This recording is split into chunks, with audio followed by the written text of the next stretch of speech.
అందరికీ నమస్తే. నేను Vasavi. Welcome to my YouTube channel.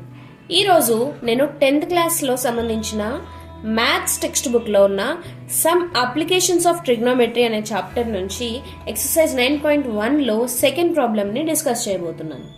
ఈ ప్రాబ్లం వచ్చేసి చూడండి, a tree breaks due to storm and the broken part bends so that the top of the tree touches the ground, making an angle 30 degrees with it. The distance between the feet of the tree to the point where the point touches the ground is 8 meters. Find the height of the tree అని అడిగారు.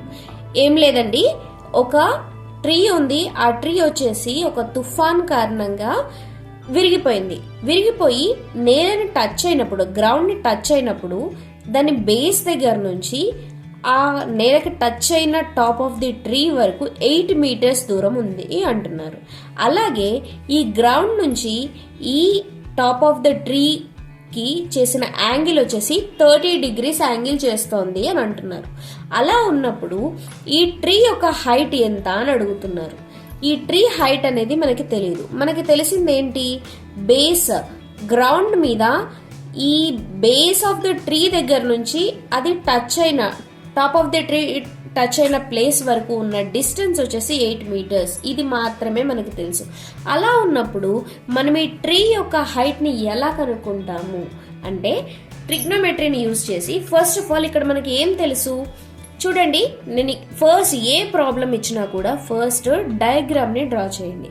ఒక tree ఉంది, అది సడన్గా విరిగిపోయి నేలని touch అయినప్పుడు 30 degrees angle చేసింది. ఎంత డిస్టెన్స్లో? 8 మీటర్స్ డిస్టెన్స్లో టచ్ అయింది అని అనుకుందాం. ఎస్, క్లియర్ కదా డయాగ్రామ్?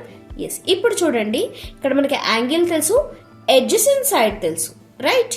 సో ఇది వచ్చేసి బ్రేకింగ్ పాయింట్. మనకి కంప్లీట్ ట్రీ హైట్ తెలియాలి అని అంటే ఈ పార్ట్ అండ్ ఈ పార్ట్ రెండింటిని యాడ్ చేస్తే మనకి ట్రీ హైట్ ఎంత అనే విషయాన్ని తెలుస్తుంది కదా. అదే చేద్దాము. అంటే ఇక్కడ height of the tree x is equal to AB plus BC, అంతే కదా. ఇప్పుడు మనం AB ప్లస్ BCని కనుక్కుంటే మనకి హైట్ ఆఫ్ ది ట్రీ వచ్చేస్తుంది. కానీ మనకి ఇక్కడ AB వాల్యూ తెలీదు, BC వాల్యూ తెలీదు. అవి కనుక్కోవాలి అంటే ఇక్కడ 30 degrees యాంగిల్ చేసింది. మనకి ఎడ్జసెంట్ సైడ్ మాత్రమే తెలుసు.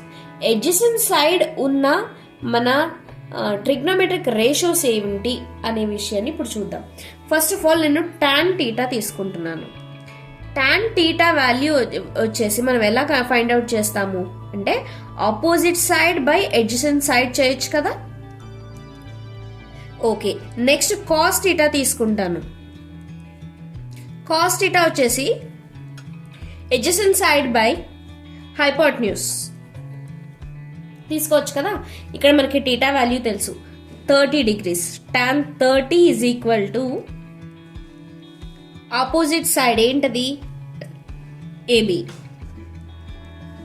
బై ఎడ్జసెంట్ సైడ్ AC అంటే నథింగ్ బట్ 8 మీటర్స్. ఇప్పుడు tan 30 వాల్యూ ఎంత? మనకి ట్రిగ్నోమెట్రిక్ రేషియోస్ టేబుల్లో చూసుకున్నట్లయితే tan 30 వాల్యూ వచ్చేసి మనకి 1/√3 అవుతుంది. ఇప్పుడు AB బై 8 మీటర్స్, AC అంటే 8 మీటర్స్, రైట్? ఇప్పుడు ఈ 8ని it side is equal to it side shift చేసేద్దాం యూజింగ్ క్రాస్ మల్టిప్లికేషన్. ఇప్పుడు మనకి AB వాల్యూ ఎంత వచ్చింది? AB ఈజ్ ఈక్వల్ టు 8/√3 వచ్చింది, రైట్? ఇప్పుడు మనం BC కనుక్కోవాలి. BC కనుక్కోవాలి అంటే cos θ తీసుకున్నాను. ఇక్కడ θ వాల్యూ వచ్చేసి cos 30 degrees. cos 30 degrees is equal to adjacent side AC by hypotenuse BC. AC అంటే ఏంటి? మనకి 8 మీటర్స్ బై BC మనకి తెలీదు, మనం తెలుసుకోవాలి. cos 30 వాల్యూ ఎంత? √3/2 కదా. మనం ట్రిగ్నోమెట్రిక్ రేషియోస్ టేబుల్లో ఈ వాల్యూస్ అనేవి ఉంటాయి మనకి. Is equal to 8/BC, right? ఇప్పుడు క్రాస్ మల్టిప్లికేషన్ చేయండి. అప్పుడు ఏమవుతుంది?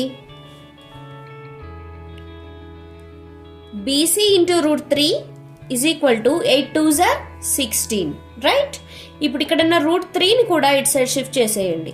అప్పుడేమవుతుంది, మనకి బీసీ వాల్యూ వచ్చేసి 16/√3 అవుతుంది, రైట్?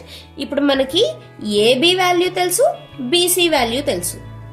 ఇక్కడ చూడండి, ఈ వాల్యూస్ని ఏబి అండ్ బీసీ వాల్యూస్ని ఇక్కడ సబ్స్టిట్యూట్ చేయండి ఈ ఈక్వేషన్లో.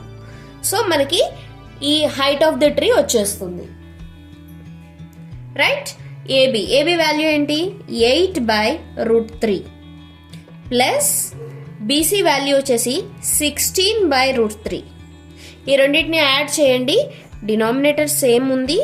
8 + 16, 8 + 16 వచ్చేసి మనకి 24/√3. మనకి 24/√3లో 24ని ఎలా రాసుకోవచ్చు, 8 3s రాసుకోవచ్చు కదా. సో నేను ఏం చేస్తున్నాను అంటే 23ని 8 3s రాస్తాను. బట్ ఇక్కడ 3ని కూడా √3 × √3గా రాస్తున్నాను. ఓకే, ఈ స్టెప్ క్లియర్గా ఉంది కదా. ఏం లేదు, 24ని 8 × √3 × √3గా రాసేసాను. √3 ఇక్కడ క్యాన్సిల్ చేసేయచ్చు. అప్పుడు మనకి ఆన్సర్ ఏమొస్తుంది, ఎక్స్ వాల్యూ వచ్చేసి 8√3 అవుతుంది. అంటే ఈ ట్రీ యొక్క హైట్ వచ్చేసి మనకి 8√3 మీటర్స్ అవుతుంది. ఈ రకంగా మనం ప్రాబ్లమ్ని సాల్వ్ చేసేయచ్చు using trigonometric ratios. I think మీకు ఈ ప్రాబ్లం సొల్యూషన్ అనేది అర్థమైంది అని అనుకుంటున్నాను. ఈ వీడియో కనుక మీకు నచ్చినట్లయితే దయచేసి లైక్ చేయండి, షేర్ చేయండి, అలాగే మన ఛానల్ని సబ్స్క్రైబ్ చేసుకోండి. Happy learning, bye bye.